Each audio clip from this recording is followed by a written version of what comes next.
by Vice Chair Vicki Danberg, Counselor at Large from Ward 6, Counselor Baker, Ward Counselor from Ward 7, and Susan Albright, President of the Council at Large from Ward 2, and I'm Deb Crossley at Large from Ward 5. On the screen, members of the committee are Allison Leary at Large from Ward 1, Holly Ryan, Ward Counselor Ward 8, and Pam Wright at Large from Ward 3. In addition, we have members of the Planning and Development Board. Who is going to speak for the board? I don't see the chair. Derringer. I can, Madam Chair, the Vice Chair, Kevin McCormick. All right. Peter Doringer is also here, and that's all that I see right now. Okay, and I see we're also joined by our Department Director, Barney Heath, Planning Department Director, and Andrew Lee from the Law Department. So, and as usual, we are joined by our committee clerk, Jacqueline Norton. The first item on the agenda, I see Tony Miller's name up there, but I bet that's for Jim Miller, who is joining us this evening to be appointed to the Auburndale Historic District Commission. Are you with us there, Jim?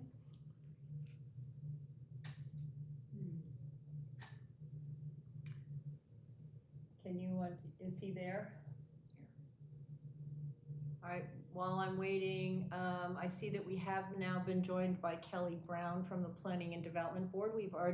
Your board has already been introduced by Mr. McCormick, so welcome.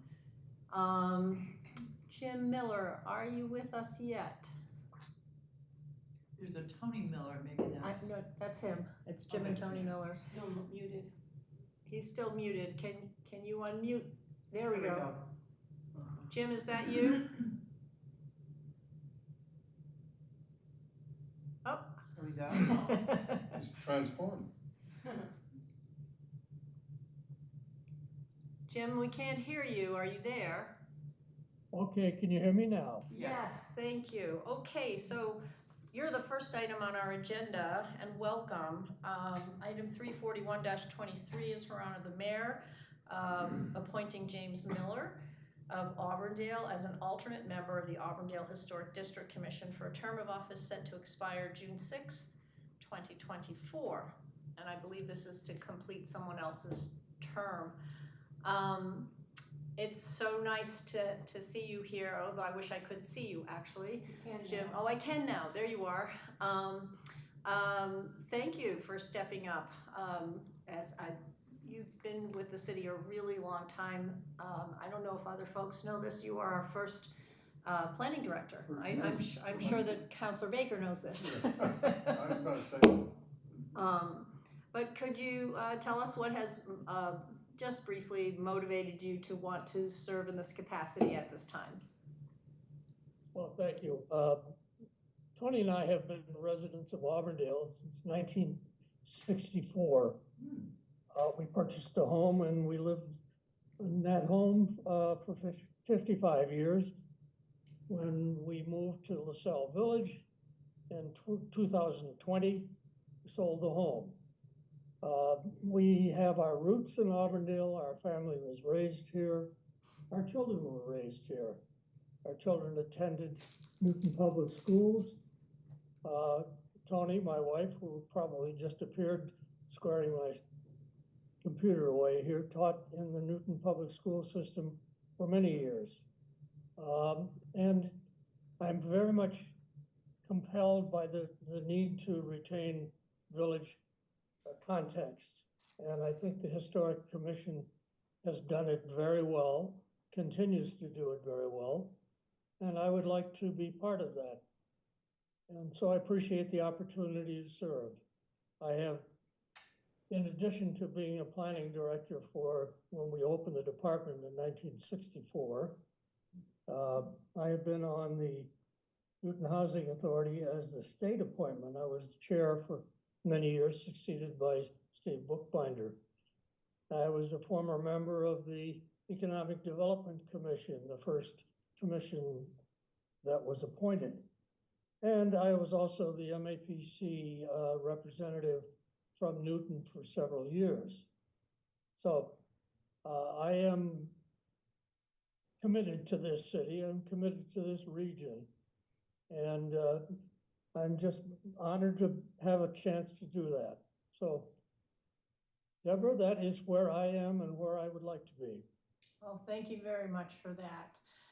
And I see we have been joined by Councilor Krinsman of Ward 4, who has his hand up too. So I see we have a comment. Councilor Krinsman. Thank you, Madam Chair. Mr. Miller, I want to thank you for your willingness to serve. The resume is quite impressive. Obviously speaks very highly to your qualifications for this position. Frankly, I think we're very lucky to have you being willing to serve in this capacity. So first and foremost, I want to thank you. As a fellow graduate of Newton South High School and UMass Amherst, I also want to say, hey, way to go. This is people like you are who we need running this world. So thank you. And at the appropriate time, I'd be happy to move approval. We could consider that a motion to approve. Councilor Wright. Thank you, Madam Chair. I do have a couple questions for Mr. Miller. So this is for the Auburndale Historic Committee, correct? Commission. Yes. Yes.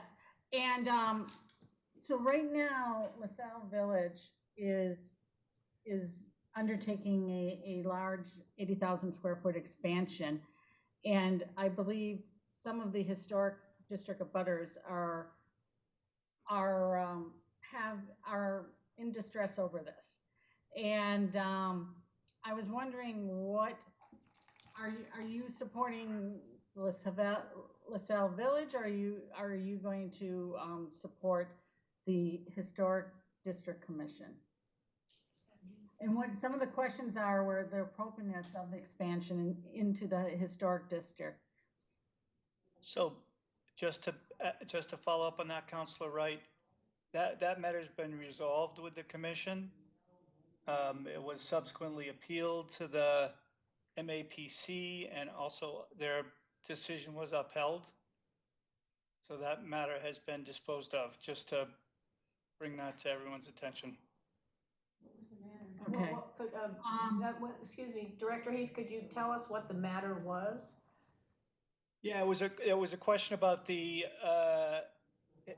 appropriateness. They needed a certificate of appropriateness from the Auburndale Historic Commission about an expansion to the LaSalle Retirement Village off of Grove Street. So they had many months of discussions with the neighbors and the LaSalle folks. Modifications were made, then a design subsequently was approved by the Historic Commission. That was then appealed. MAPC did a due diligence, and Andrew, you can jump in here if I get my facts wrong. Did their kind of due diligence on the findings of the Historic Commission and upheld their decision. Okay, thank you for that. Councilor Wright, do you have anything else? No, not at this moment, no. Okay, thank you. I don't see any other hands up, but I do see that we have been joined as well, I just lost it, by Amy Dane, also of the Planning and Development Board. If there are no other questions from members of the committee or the planning board, we have a motion to approve from Councilor Krinsman. All those in favor, please say aye. Aye. Aye. Are there any opposed or abstentions? I'm going to abstain. Thank you. Okay, one abstention. Jim, thank you so much for stepping forward. Really appreciate it. I 1000% agree with Councilor Krinsman. We are fortunate to have you wanting to serve. Thank you so much. Thank you, Deborah, and members of the committee. I know what you guys go through. I've spent enough time in the basement of City Hall over the years, and I'm very impressed by your diligence, and look forward to working with you once again. Thank you very much. You'll be pleased to know that the planning directors managed to move upstairs. Yes. And the staff. Just, if I may digress a minute, I was telling Barney at the outset, when I came on in 1964, our staff consisted of the planning director, one associate, and a secretary. And my office at that point was in the former treasurer's vault. And Wow. I am so delighted that the planning department has matured, developed, and expanded, and gained altitude, if nothing else. So, I appreciate it, and thank you all. Thank you very much. Thank you.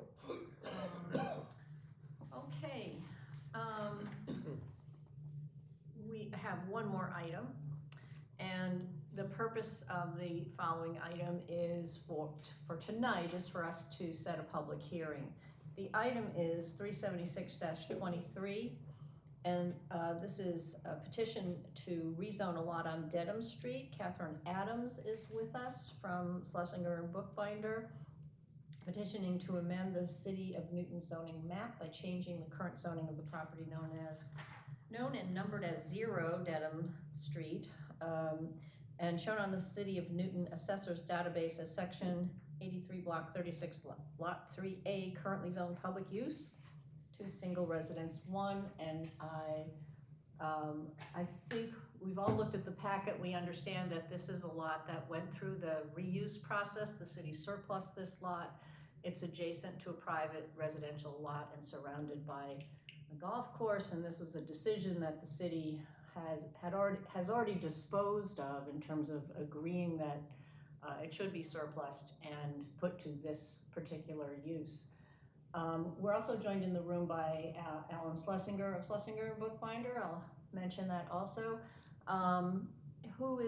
Is there someone from Schlesinger and Bookbinder who would like to speak to this item before we discuss the need for a public hearing?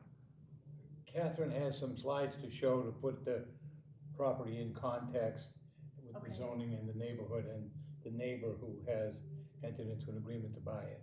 Terrific. Ms. Adams, I think I see your slides up on the screen. Would you please go ahead? Great. Yes, I thought it would be fun to include a picture of what the property looked like before the water tower was demolished, because that's what was on Google Earth. So that's what you're seeing here, but I think it's gone now. And this perspective shows you an aerial view of the property at 197 Countryside Road, which is owned by the co-petitioners for this matter. And we actually have one of them with us this evening, virtually, Sophia Volina, probably mispronouncing that. And then right here, you see the lot where the water tower formerly was. And on this image, which is from the assessor's database, you can see that the water tower lot is not, does not have any frontage. So you need to cross over 197 or one of these rear properties to access it.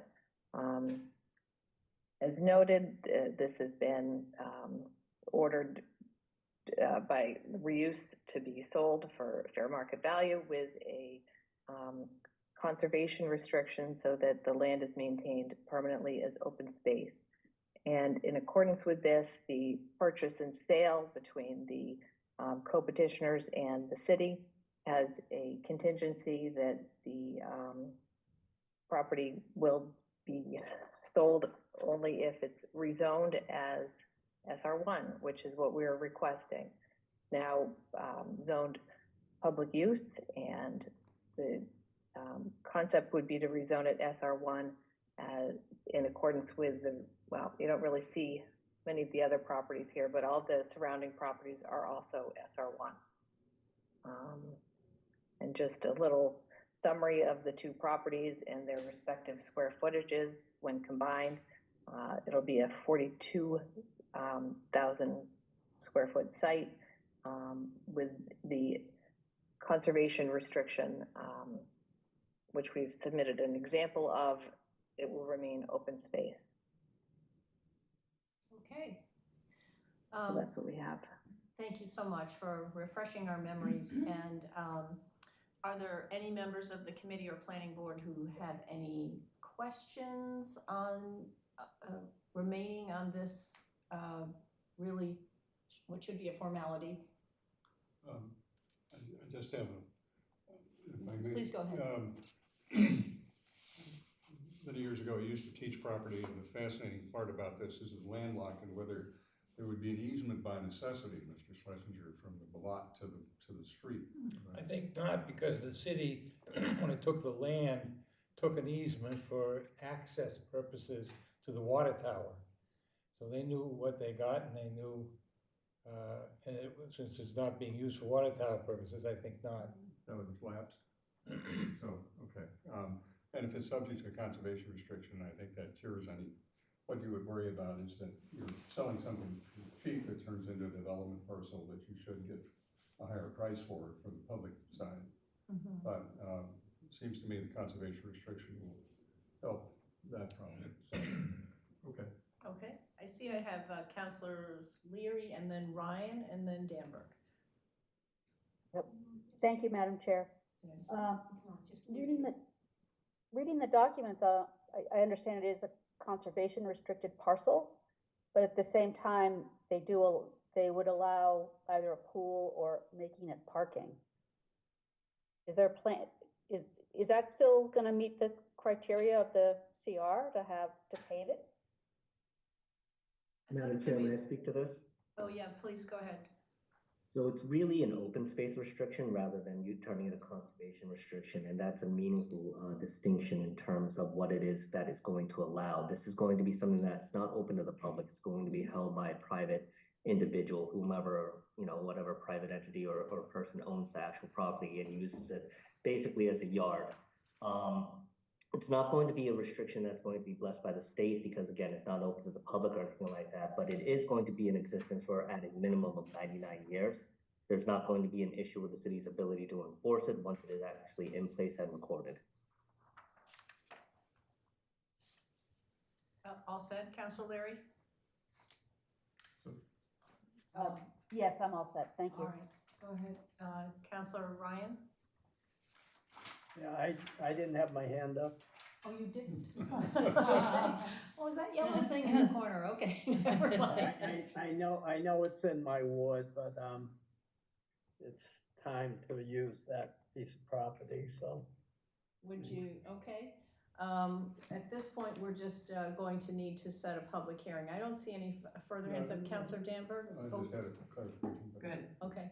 I'm sorry, Mr. Lee, I thought when I read the document, but I read it hurriedly, it said a conservation restriction, but it really is a privately held restriction, as I hear it. I mean, it's publicly held. It's a private restriction publicly held, as opposed to a formal conservation restriction in perpetuity. Is that correct? That's correct. Okay, yeah, right.